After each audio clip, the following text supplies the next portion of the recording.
कुछ भी बड़ा करना या अपना बड़ा नाम बनाना या कोई बिजनेस शुरू करना तो हर कोई चाहता है, मगर बहुत ही कम लोग होते हैं जो इस तक हकीकत में पहुंच पाते हैं। इसकी असल वजह ये दुनिया नहीं होती, बल्कि उसकी असल वजह हमारे अंदर ही हमारी कुछ अंदरूनी रुकावटें होती हैं। ऐसी ही एक अंदरूनी रुकावट हमारी खुदगर्जी या सिर्फ अपनी बढ़ाई के बारे में सोचना है, या इसको अगर दूसरे लफ्ज़ों में कहे तो हमारा तकब्बुर या हमारी ईगो है। इसी तकब्बुर और ईगो को एक बहुत ही मशहूर अमेरिकी मुसन्निफ रायन हॉलिडे की किताब में पॉइंट्स की शक्ल में माजी के कुछ बड़े बड़े लोगों की कहानियाँ सुनाकर समझाने की कोशिश की गई है। इस किताब का नाम ईगो इज़ द एनिमी, और इस किताब में ये समझाने की कोशिश की गई है कि किस तरह जब भी हम कुछ बड़ा हासिल करने निकलते हैं तो तकब्बुर हर स्टेज पर हमारे लिए एक बड़ी रुकावट साबित होता है। इस किताब में वैसे तो 10 पॉइंट बताए, लेकिन 3 अहम तरीन पॉइंट आपके सामने इस वीडियो में पेश है। पहला पॉइंट, टू बी और टू डू। ये असल में एक सवाल है जो हमें अपने आप से पूछना है कि जो भी हम काम कर रहे हैं या हम कुछ भी नया करना चाह रहे हैं या कुछ बड़ा बनाना चाह रहे हैं, वो आखिर हम क्यों कर रहे हैं, हमारी वो वजह क्या है वो काम करने की। इसका मतलब ये है कि जैसे अगर हम कोई अच्छा काम करें तो हमें अपने आप से टू बी और टू डू यानी कि ये सवाल पूछना है कि आया ये काम हम इसलिए कर रहे हैं कि हमारी वाह वाह हो या हम लोगों को दिखाएं कि हम कितने अच्छे हैं, या ये काम हम इसलिए कर रहे हैं कि हमारे दिल में इंसानियत का एक दर्द है, हम इस माशरे में अपना हिस्सा अच्छे तरीके से डालना चाहते हैं। इस बात को और अच्छी तरह समझाने के लिए रायन ने एक गुमनाम एयरफोर्स पायलट की स्टोरी सुनाई जिसका नाम जॉन बॉयड था। इसको 40 सेकंड बॉयड भी कहते थे क्योंकि इसकी एक ख़ास महारत थी कि ये 40 सेकंड के वक्त से भी कम वक्त में अपने अपोनेंट को मार गिराने की सलाहियत रखता था। लेकिन इसके बारे में आज तक भी ज़्यादातर लोगों ने नहीं सुना। उसकी वजह यह है कि ना तो इसने कभी कोई बुक लिखी, ना तो ये कभी किसी इंटरव्यू में आया। इसकी पूरी ज़िंदगी में इसने सिर्फ एक पेपर पब्लिश किया, लेकिन इसकी महारत के चर्चे इतने थे कि इसे बाद में एयरफोर्स एकेडमी से पेंटागन मुंतकिल कर दिया गया मिलिट्री फोर्सेस की स्ट्रेटेजियाँ बनाने के लिए। आपको ये भी याद दिलाते चले कि पेंटागन अमेरिकी आर्मी का हेडक्वार्टर्स है। जॉन बॉयड कर्नल और मेजर लेवल पर भी मशवरे देता था और इसकी राय को तमाम जनरल बहुत ही ध्यान से सुनते थे। जॉन बॉयड ने अपना ज़्यादातर वक्त एज ए टीचर और एज ए थिंकर गुजारा। वो नए आने वाले स्टूडेंट्स को बखूबी ट्रेन करना जानता था और इस काम के लिए इसी को हमेशा चुना जाता था। आपको ये जानकर भी हैरानी होगी कि F-15 और F-16 जैसे फाइटर प्लेन जिनको आज दुनिया मानती है वो इसी जॉन बॉयड के ही प्रोजेक्ट्स थे। अब इसकी ज़िंदगी से हमें एक अंदाज़ा तो हो गया कि वो ये सारे काम किसी दिखावे के लिए नहीं कर रहा था, क्योंकि अगर वो करता तो वो ज़रूर अपने लिए कोई बुक लिखता, ज़रूर अपने इंटरव्यूज़ में आता और शायद इतना ऊपर तक ना पहुंच पाता। जॉन बॉयड का हर काम करने का एक ही मकसद था कि वो किस तरह दूसरों को ज़्यादा से ज़्यादा फ़ायदा पहुंचा सके। उसके लिए टू बी और टू डू उसका मुल्क था, ना कि उसकी अपनी ज़ात। वो ये सब पावर्स के लिए नहीं करता था। हालांकि इसके आसपास के बड़े बड़े जनरल पावर और ऑफिस पॉलिटिक्स में अपनी सारी जिंदगियां गुजार बैठे और जॉन बॉयड एक छोटे लेवल का कर्नल भी ना बन सका और एक सादा सी पेंशन और एक अपार्टमेंट लेकर रिटायर हो गया। इसकी एक स्पीच जो वो हर आने वाले नए स्टूडेंट को देता था बहुत मशहूर हुई,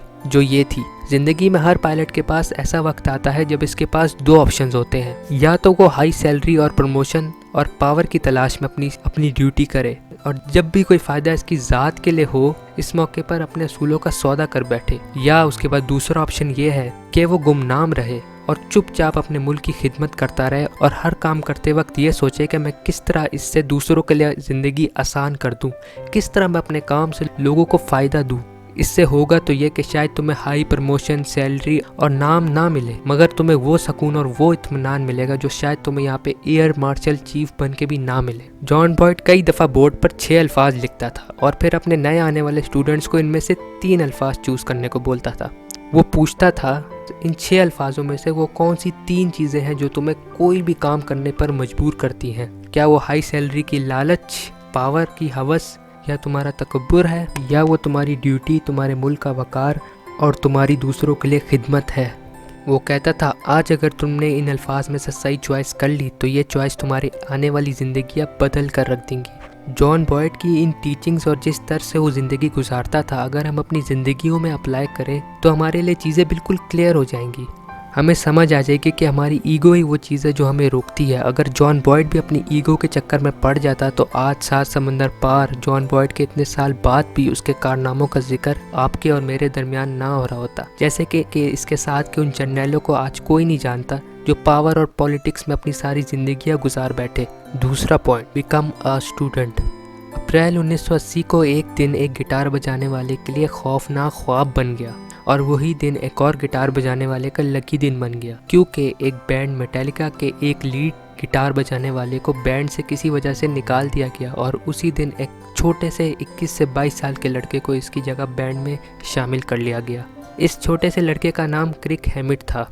इस वाक़ये के बाद मेटालिका ने कई बड़ी बड़ी जगहों पे परफॉर्म किया और हर जगह पे हैमिट इनके साथ जाता था। हर परफॉर्मेंस उसके लिए एक नया तजुर्बा साबित होती थी और बाज़ दफ़ा तो हैमिट से भी परफॉर्म करवा लिया जाता था। और हैमिट हर परफॉर्मेंस के साथ गिटार में इतना पक्का हो गया कि फिर इस बैंड मेटालिका की दुनिया में 100 मिलियन से भी ज़ायद एल्बम्स बिकी और इस बैंड ने खूब शोहरत हासिल की और हैमिट अब एक प्लेयर से एक पक्का प्लेयर बन चुका था। अब इतनी शोहरत मिलने के बाद हैमिट ये भी सोच सकता था कि यार एक बंदे को निकाल के मुझे लाया गया है और मैंने इतने साल परफॉर्म किया और हमारी वजह से हमारे बैंड को इतनी शोहरत भी मिली। अब मैं उस्ताद बन चुका हूँ, अब मुझे कुछ और सीखने की ज़रूरत नहीं, मैं मास्टरों का मास्टर हूँ। अगर कोई आम बंदा होता तो यही सोचता, मगर क्रिक हैमिट के दिमाग में कुछ और ही चल रहा था। इसने एक अजीब फैसला लिया। ये अपने आबाई शहर वापस गया और एक नए टीचर की तलाश में लग गया। हैमिट का ये मानना था कि इसने अभी तक सब कुछ नहीं सीखा और ये कुछ ऐसा सीखना चाहता था जो इसे अभी तक नहीं पता। काफ़ी ढूंढने के बाद हैमिट को एक इसी की तरह सोचने वाला उस्ताद मिल गया। इसका नाम जोई सतरानी था।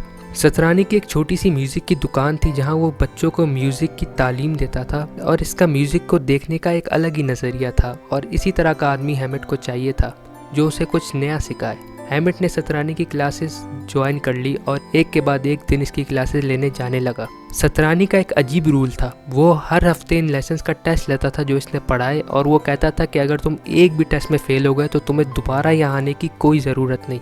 हैमिट ने कई साल सतरानी की सख्तियाँ बर्दाश्त की और इस दौरान क्योंकि हैमिट एक प्लेयर था, सतरानी ने भी इसके तजुर्बे से कुछ नई नई चीज़ें सीखी। इन दोनों ने मिलकर म्यूज़िक की एक नई फॉर्म बना ली और सतरानी को हैमिट की परफॉर्म करने की टेक्निक में ख़राबी भी मिल गई और फिर इन दोनों ने मिलकर इस पर खूब ट्रेनिंग की। ट्रेनिंग के बाद जब हैमिट मेटालिका में वापस परफॉर्म करने गया तो फिर मेटालिका ने वो तारीख रकम की कि आज तक भी इस बैंड को लोग याद रखते हैं। हालांकि ये बैंड 1980 का है और 1980 में इस बैंड के तर्ज के और भी बैंड थे जो इसी की तरह के गाने परफॉर्म करते थे, मगर लोगों को आज तक भी जो बैंड याद है वो मेटालिका ही है। अब क्या होता अगर हैमिट ये फैसला ना करता, अगर वो वहीं रुक जाता तो शायद उसे और उसके बैंड को वो शोहरत ना मिलती जो उन्हें अब मिल गई थी।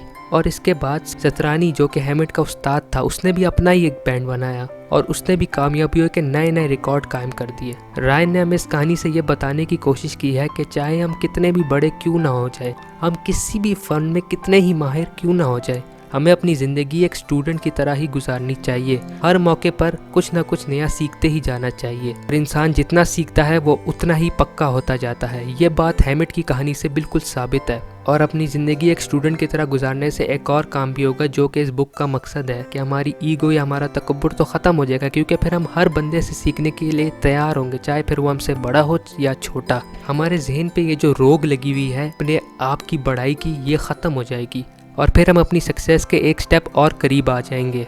तीसरा पॉइंट, रिस्ट्रेन योरसेल्फ, यानी अपने आप पर काबू।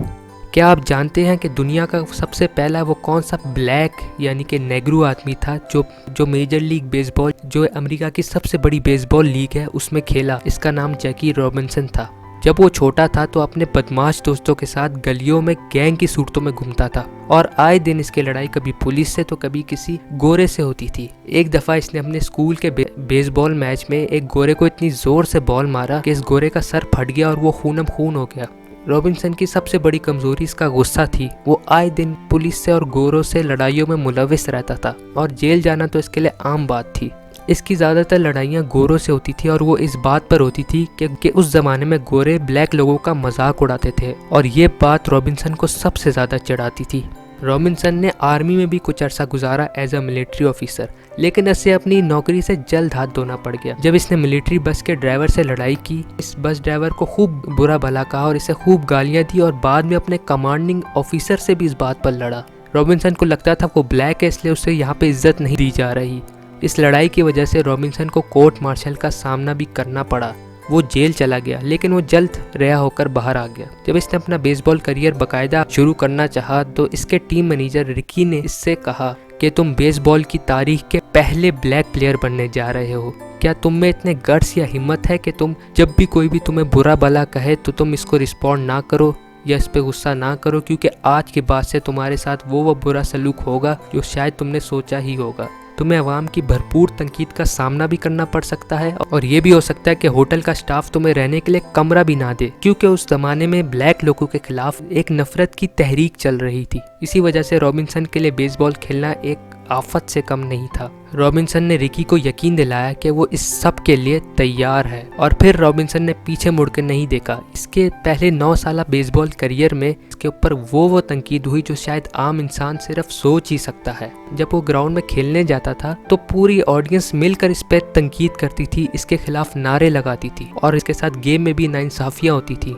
और कोई इस बात का नोटिस तक नहीं लेता था। मगर इस सब के ऊपर रॉबिन्सन ने कोई रिस्पॉन्स नहीं किया और वो अपनी गेम पर फोकस करता रहा। उसका अहद था कि वो चाहे जो मर्जी हो जाए रिस्पॉन्ड नहीं करेगा और ऐसा ही उसने 9 सालों तक किया, जिसकी वजह से इसने बेसबॉल की तारीख के बड़े बड़े रिकॉर्ड रकम कर दिए और अपना बेसबॉल में एक अनोखा नाम पैदा कर लिया। रिकी जो कि इसका मैनेजर था, इसने ये शर्त जानबूझ के रखी थी क्योंकि उसे पता था कि अगर रॉबिन्सन का तकब्बुर इसके सामने आता रहेगा तो वो अपनी गेम पर फोकस नहीं कर पाएगा और वो अपनी सक्सेस से और दूर होता जाएगा। रॉबिन्सन इतना हम्बल हो चुका था, एक दफ़ा इसके मुखालिफ टीम के मैनेजर चैंपन ने गेम के दौरान ही इसे तंजिया तौर पर कहा, ओए काले आदमी जाओ, तुम्हारे लिए जंगली जंगल में इंतजार कर रहे हैं, तुम यहाँ बेसबॉल खेलने कहाँ आ गए। और ये बात इसने बार बार चीख चीख कर कही।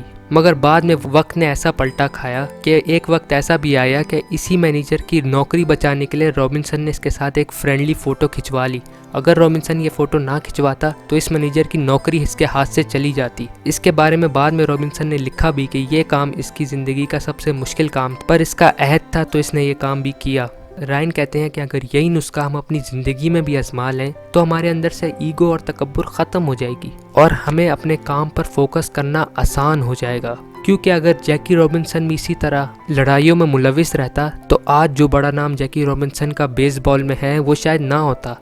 अब अगर हम देखें तो ये तीनों बातें हम नहीं कर सकते जब तक हमारे अंदर तकब्बुर मौजूद हो। जैसे कि अगर हमारे अंदर तकब्बुर मौजूद होगा तो हमारा टू बी और टू डू हमारी अपनी ज़ात के लिए होगा, फिर हमारा काम अपनी ज़ात के लिए करेंगे। अगर हमारे अंदर तकब्बुर मौजूद होगा तो हम हर किसी से सीखने के लिए तैयार नहीं होंगे, क्योंकि हम समझेंगे कि हमें ही सब कुछ पता है, हम ही सबसे ऊपर है। और जब हमारे अंदर तकब्बुर होगा तो हमें बात बात पर गुस्सा भी आएगा। तो जब भी हमारी ज़ात पर कोई बात आएगी तो हमें उसके ऊपर गुस्सा भी आएगा। क्या अजीब बात है कि आज बड़े बड़े मुसन्निफ वो बात बता रहे हैं जो अल्लाह ताला ने हमें कुरान में 1400 साल पहले ही आदम और इब्लीस की कहानी बार बार सुनाकर बता दी थी कि वो तकब्बुर ही था जिसने इब्लीस को भी मरवाया था और यही वो हथियार है जो वो हमारे खिलाफ भी इस्तेमाल करता रहेगा हमें कामयाबी से दूर रखने के लिए।